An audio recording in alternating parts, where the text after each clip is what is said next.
मेरी मैथ्स इतनी वीक थी क्लास 8 तक। मैं तुम्हें अपना रिजल्ट दिखाती हूँ, मेरा 8 क्लास तक क्या हाल था।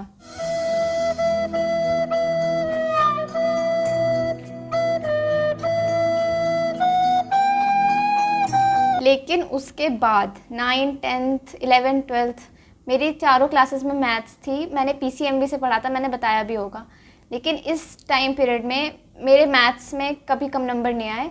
इनफैक्ट मैं मैथ्स में हमेशा अच्छे मार्क्स लाती थी। तो मैं बिल्कुल डिटेल में बताऊंगी कि मैं एवरेज से लेकर अभी अबव एवरेज कैसे बनी मैथ्स में। मैं ये नहीं कह रही कि मैं मैथ्स में बिल्कुल ही टॉपर हो गई हूँ, लेकिन पहले से लेकर अब तक ज़मीन आसमान का अंतर आ चुका है। तो मैं अपने मिस्टेक्स बताऊंगी जिस वजह से मेरी मैथ्स में हमेशा कम नंबर आते थे, और ये मिस्टेक्स मैंने करी हैं और तुम मत करना। तो मेरी सबसे पहली गलती यही थी कि मैं कभी क्लास में ध्यान से सुनती ही नहीं थी, क्योंकि मुझे इंटरेस्ट ही नहीं था मैथ्स के पीरियड में। मेरा हमेशा ध्यान रहता था होमवर्क कंप्लीट करने में, और क्योंकि मेरा 8th क्लास तक कोई कोचिंग भी नहीं था तो मैं खुद से ही पढ़ती थी, और मेरे पापा मुझे मैथ्स पढ़ाते थे।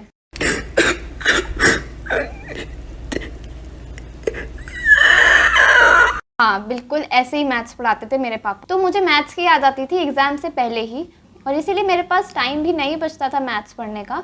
तो मैं प्रॉब्लम्स को समझने के बजाय उन्हें लर्न करती थी, उनके आंसर्स रट लेती थी मैं, क्योंकि मुझे समझ नहीं आता था कि ये क्या चल रहा है मैथ्स में। मैंने कभी सीखने की कोशिश ही नहीं की कि ये फॉर्मूला आया कहाँ से, इसकी डेरिवेशन एक बार देखते हैं, इसका मेन आइडिया कहाँ से आया। ये सब मेरे दिमाग में कभी नहीं आया, क्योंकि मुझे इंटरेस्ट ही नहीं था मैथ्स, और इसी वजह से मेरे डाउट्स भी नहीं आते थे, और डाउट्स आते भी थे तो मैं उन्हें लर्न कर लेती थी और कभी उनको सॉल्व नहीं करती। मेरी कैलकुलेशन भी बहुत वीक थी 8th क्लास तक, क्योंकि मैं प्रैक्टिस ही नहीं करती थी। छोटी छोटी गलतियाँ करती थी मैं, मल्टीप्लाई में, प्लस माइनस में भी मैं गलती करती थी, और यही चीज़ें मैं रिपीट करती थी। फिर वो गलती होती थी, मार्क्स कटते थे, और मेरा फिर बिल्कुल कॉन्फिडेंस ज़ीरो हो जाता था कि मैथ्स तो मुझसे कभी नहीं होने वाली। मैंने कभी मैथ्स को 8th क्लास तक रियल लाइफ में अप्लाई ही नहीं किया। मैं रिजल्ट के दिन हमेशा यही सोचती थी कि मैथ्स किसने बनाई और क्यों बनाई। मुझे मैथ्स फोर्सफुली पढ़नी पड़ती थी, क्योंकि वो एक मेन सब्जेक्ट था मेरी क्लास में। लेकिन मेरा हर सब्जेक्ट वीक नहीं था। मेरी साइंस अच्छी थी, मुझे साइंस में बहुत इंटरेस्ट था, मुझे एसएसटी में भी इंटरेस्ट था, इंग्लिश में, हर सब्जेक्ट में मुझे इंटरेस्ट था एक्सेप्ट मैथ्स। तो जब भी मेरा रिजल्ट आता था तो मेरा रिजल्ट हमेशा ड्रैग डाउन हो जाता था, सिर्फ और सिर्फ मैथ्स की वजह से। बाकी सब्जेक्ट में मेरे ए प्लस रहते थे, तो मैथ्स में मेरा बी सी भी रहता था कई बार। तो मुझे ऐसा रियलाइज़ होता था कि अगर ये मैथ्स नहीं रहता तो मेरा रिजल्ट कितना अच्छा आता। तो जहाँ मेरी पोजीशन आनी चाहिए फर्स्ट या सेकंड, तो मेरी पोजीशन हमेशा थर्ड ही आती थी। और टू बी ऑनेस्ट मैं बताऊँ तो मैं 6th क्लास से 9th क्लास तक हमेशा थर्ड ही आती थी। फिर 10th में जाके मेरी फर्स्ट पोजीशन आई। तो उसी टाइम मेरे दिमाग में ये ट्रिगर कर गया कि अगर मैं अपनी मैथ्स भी अच्छी कर लेती हूँ तब तो फिर मेरा रिजल्ट ख़राब आ ही नहीं सकता, क्योंकि मैथ्स ही मेरा वीक पॉइंट है। तो ऐसी एक बार की बात है, 4th क्लास में मेरा रिज़ल्ट आया था, और ऑफ कोर्स मेरी कोई पोजीशन नहीं आई थी, क्योंकि 2nd क्लास में तो मैं बहुत ही ज़्यादा डम लड़की थी। तो 4th क्लास में जब मेरा रिज़ल्ट आया था तो मुझे याद है मैंने पहले से तो अच्छा ही परफॉर्म करा था। तो मेरी क्लास टीचर ने मुझे एक पेन गिफ्ट करा था, और मेरे मम्मी पापा भी बहुत खुश थे। पता नहीं मेरा क्या रिज़ल्ट आया था, लेकिन पहले से ठीक ही था। तो मेरे पापा ने भी मुझे एक घड़ी गिफ्ट करी थी। तो मेरे मन में लालच आया कि अगर मैं अपनी मैथ्स भी अच्छी कर लेती हूँ और फिर मेरी कोई पोजीशन भी आएगी, अच्छी पोजीशन आएगी क्लास में, तो मे भी मुझे इससे ज़्यादा मिले। तो इसके बाद से मुझे एक रीज़न मिल गया था कि मुझे मैथ्स क्यों पढ़नी है। इसीलिए पढ़नी है ताकि मुझे और रिवॉर्ड्स मिले, और मेरा रिजल्ट हमेशा की तरह ड्रैग डाउन ना हो जाए मैथ्स की वजह से। 9th क्लास से मैंने शुरू से ही सोच के रखा था कि इस बार मैं बिल्कुल फ्रेश स्टार्टिंग करूँगी, सब कुछ शुरू से पढ़ूंगी। एज इन शुरू से ये मतलब नहीं है कि मैं दोबारा फर्स्ट क्लास से पढ़ूंगी, मतलब बेसिक चीज़ें मैं फ्रेश से स्टार्ट करूंगी। अब क्या होता है कि 9th क्लास में 6, 7, 8 के बेसिक्स आते हैं, अगर तुम्हें वो क्लियर है तब तो तुम्हारी 9th क्लास अच्छे से निकल जाएगी। और 9th और 11th क्लास हार्ड होती है एज़ कम्पेयर टू 10th और 12th। तो अगर तुम्हारी भी मैथ्स वीक है तो सबसे पहले एक रीज़न डिसाइड करो कि तुम्हें मैथ्स क्यों इम्प्रूव करनी है। तुम्हें अपने टेस्ट में अच्छे मार्क्स लाने हैं, या फिर तुम्हारा भी रिजल्ट ड्रैग डाउन हो जाता है मेरी तरह, या फिर तुम्हें और रिवॉर्ड्स चाहिए। तुम सीधा सीधा अपने पेरेंट्स से भी बात कर सकते हो कि अगर मेरे मैथ्स में अच्छे नंबर आए तो क्या आप मुझे PS4 दिलाओगे, या फिर अगर मेरे मैथ्स में अच्छे नंबर आए तो क्या आप मुझे एक ड्रेस दिलाओगे। तो इस तरह से तुम अपने आप को मोटिवेट कर सकते हो मैथ्स पढ़ने के लिए। देखो मैं ये नहीं कह रही कि सबकी मैथ्स वीक होती है, लेकिन ज़्यादातर बच्चों को मैथ्स पसंद नहीं है, इंक्लूडिंग मी। तो मैं उन 0.1% बच्चों में से तो बिल्कुल भी नहीं हूँ जो पूरे ब्रह्मांड का मैथ्स 0.1 सेकंड में कैलकुलेट कर लेते हैं।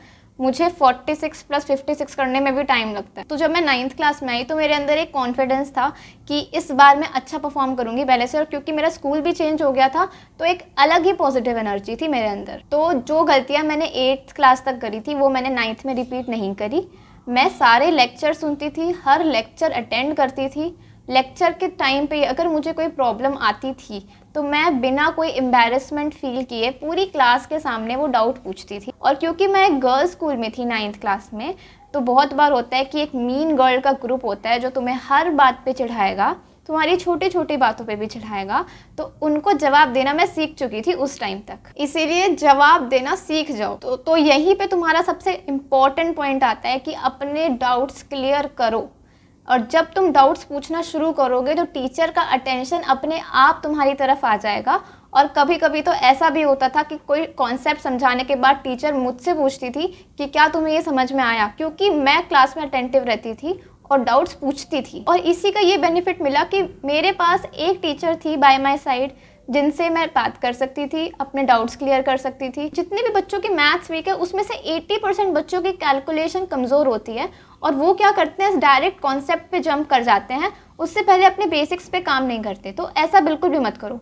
वैदिक मैथ्स एक कैटेगरी होती है मैथ्स में, उसमें तुम्हारे कैलकुलेशंस को कैसे फास्ट किया जाए उसकी टेक्निक सिखाते। और ये वैदिक मैथ्स वाली चीज़ें गूगल पे, यूट्यूब पे, यहाँ तक कि आजकल सोशल मीडिया पे भी सिखाते हैं। तो मैं वैदिक मैथ्स भी फॉलो करती थी, सब में नहीं लेकिन कहीं कहीं। अपने कैलकुलेटिव पोर्शंस पे काम करना बहुत ज़रूरी है, चाहे तुम किसी भी क्लास में, क्योंकि मैथ्स 90% कैलकुलेशन ही है। तो अगर तुम एक जगह भी कैलकुलेशन की गलती करते हो तो तुम्हारा पूरा आंसर गलत आ जाएगा। और इसके साथ मैंने अपना बोझा बढ़ाने के लिए आर.डी. शर्मा भी सॉल्व करी, 9th की भी और 10th। आर.डी. शर्मा से ये फ़ायदा हुआ कि आर.डी. शर्मा में हर टाइप के क्वेश्चंस मिल जाते थे, और क्योंकि मेरी मैथ्स की टीचर भी आर.डी. शर्मा से ही पेपर बनाती थी तो एक एडवांटेज रहता था कि क्या पता इसमें से आ जाए, और बहुत बार वो क्वेश्चंस उठ के आ भी जाते थे। तो एनसीईआरटी के अलावा एक सप्लीमेंट्री करो, एग्जाम्पलर भी कर सकते हो अगर आर.डी. शर्मा जितनी एनर्जी नहीं है। इसके अलावा एनसीईआरटी टेक्स्ट बुक के जो क्वेश्चंस हैं, जितने भी एक्सरसाइजेस हैं, ऐसा नहीं कि उनको सिर्फ एक बार करके छोड़ दिया, उसमें से भी सारे क्वेश्चन सॉल्व करो और उसको टाइम टू टाइम सॉल्व करते जाओ। और ऐसा ज़रूरी नहीं है कि तुम हर क्वेश्चन फर्स्ट गो में ही सही करोगे। तो जो तुम्हारे क्वेश्चंस गलत होते हैं उसको हाईलाइट कर दो, सर्कल कर दो, और बार बार फिर उन क्वेश्चंस की प्रैक्टिस करो। और कई बार होता है कोई कॉन्सेप्ट बुक में नहीं समझाते, लेकिन वही कॉन्सेप्ट तुम्हें क्वेश्चन सॉल्व करके समझ में आ जाता है। तो अब थोड़ा सा समराइज कर देती हूँ चीज़ों को कि तुम्हें मैथ्स कैसे इंप्रूव करनी है। स्टेप 1, डिसाइड अ रीज़न कि तुम्हें क्यों मैथ्स पढ़नी है। क्या तुम अपने रिजल्ट्स इंप्रूव करना चाहते हो? क्या तुम क्लास में फर्स्ट आना चाहते हो? क्या तुम्हें कुछ चाहिए उसके बदले, या फिर तुम किसी को खुश करना चाहते हो? स्टेप 2, अपनी वीक पॉइंट्स जानो। ऐसे तुम्हें लैंग्वेज समझने में प्रॉब्लम होती है, या फिर तुम्हारी कैलकुलेटिव पोर्शंस वीक है, या फिर तुम स्लो हो, तो उन चीज़ों पे काम करो और उनको ब्रश अप कर लो। स्टेप 3, अपने डाउट्स हमेशा क्लियर करो, कहीं से भी करो, नो मैटर कौन सा सोर्स। और कभी भी अपने डाउट्स को इग्नोर मत किया करो ये सोच के कि ये बहुत छोटा डाउट है, और अगर मैंने ये डाउट किसी से पूछा तो वो हंसेगी क्योंकि ये छोटी क्लासेस वाले डाउट हैं। कोई बात नहीं, अगर तुम वही डाउट क्लियर नहीं करोगे तो उसी बेसिक के चलते तुम आगे भी चीज़ें नहीं सीख पाओगे।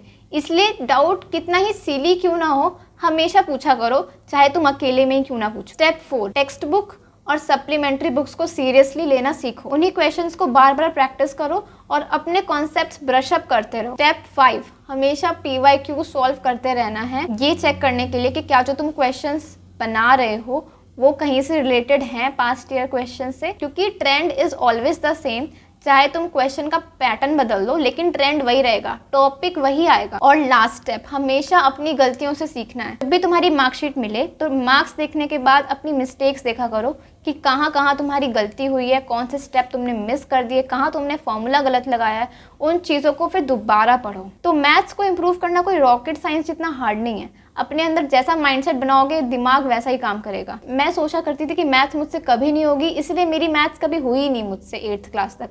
लेकिन यही चीज़ मैंने 9th क्लास में चेंज करी कि नहीं मुझे करना है, तो हो गई ना अल्टीमेटली। थोड़ा टाइम लगा, बहुत मुश्किल हुई, इनफैक्ट मैं कभी रोती भी थी मैथ्स को लेकर, लेकिन हो गया एट लास्ट। तो अगर तुम ये सब चीज़ें फॉलो करोगे तो तुम्हारी मैथ्स 100% इम्प्रूव होगी। और देखो, बहुत जगह तुमने पढ़ा होगा कि smart work matters, hard work तो सब करते हैं, लेकिन मेरा मानना ये है कि स्मार्ट वर्क के साथ साथ अगर हार्ड वर्क किया जाए ना तो उस चीज़ को कोई बीट नहीं कर सकता। हर प्रोसेस को सीखने में हमेशा अप्स एंड डाउन्स आते हैं, लेकिन एक बार इंसान इन चीज़ों से यूज्ड टू हो जाता है तो ये सारी चीज़ें उसे छोटी लगने लगती हैं, क्योंकि अल्टीमेटली उसे पता है कि वो जो चाहता है वो उसे ज़रूर मिलेगा। और एक बोनस भी, अपने कॉम्पिटिटर्स बनाओ। अगर तुम्हारे अंदर कंपटीशन की भावना नहीं है तो ये कहीं ना कहीं तुम्हारे लिए ही लॉस है। जो तुम्हारी क्लास में टॉपर है हमेशा उससे ज़्यादा लाने की कोशिश करो, इसलिए नहीं क्योंकि तुम्हें पॉपुलैरिटी चाहिए और तुम्हें तारीफ़ें सुननी है, it's just because of your own good. और कंपटीशन टॉक्सिक नहीं रखना है कभी भी कि हमारी बातचीत नहीं हो रही and we both are mean to each other, पीछे चुगली करते हैं, ऐसे बिल्कुल भी नहीं। Keep it healthy, discuss your doubts, solve each other's doubt, साथ में बात करो, साथ में बैठो, डिस्कस करो, लेकिन एक कंपटीशन की भावना रहनी चाहिए, सबसे आगे रहने की।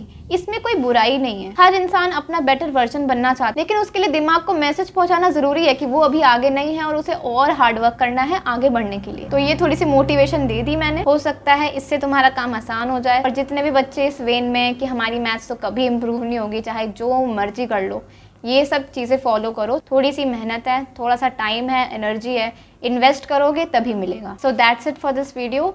और नेक्स्ट वीडियो बहुत ही इंटरेस्टिंग टॉपिक पे आने वाली है, वेट फॉर दैट।